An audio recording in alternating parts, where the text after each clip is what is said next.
Perjanjian gencatan senjata antara Amerika dan Iran terancam batal. Ini sebabnya karena Iran merasa Israel dan Amerika melanggar perjanjian tersebut, dan pada akhirnya sekarang Selat Hormuz kembali ditutup nih.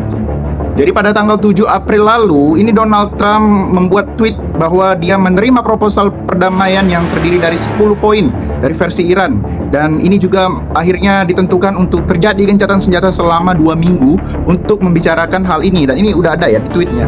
Dan tiba-tiba pada saat 1 hari berjalan, Iran merasa perjanjian ini dilanggar karena Israel tetap menyerang Lebanon dan menyerang Iran sendiri. Dan begitu juga dicurigai bahwa Amerika juga masih menyerang Iran. Dan pada akhirnya sekarang Selat Hormuz ditutup lagi karena Iran merasa ini ada yang melanggar, sehingga kemungkinan besar perjanjian untuk gencatan senjata ini akan segera berakhir dan perang akan berlanjut. Padahal dari 10 poin yang paling krusial itu adalah mengenai Lebanon, yang menjadi bagian untuk perjanjian untuk perdamaian secara permanen, di mana Lebanon itu tidak boleh diserang lagi. Tapi faktanya Netanyahu malah mengatakan Lebanon tidak termasuk, dan dia menyerang gencar-gencaran yang hingga menewaskan ratusan orang pada hari yang sama. Padahal Perdana Menteri Pakistan sendiri sudah menegaskan bahwa Lebanon termasuk dalam 10 poin itu.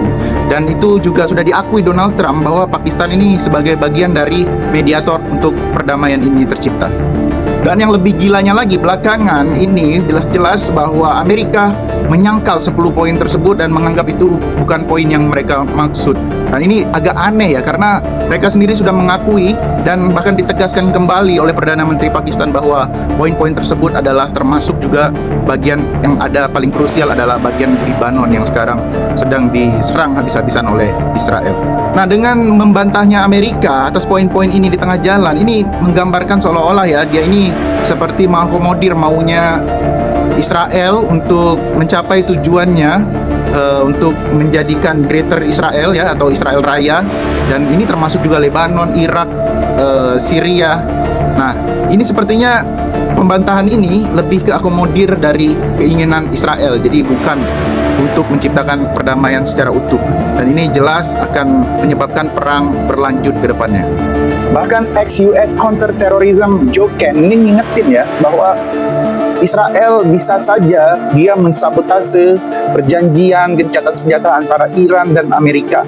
Nah, gimana pendapat kalian? Silahkan tulis di kolom komentar. Jangan lupa like, follow, dan share video ini.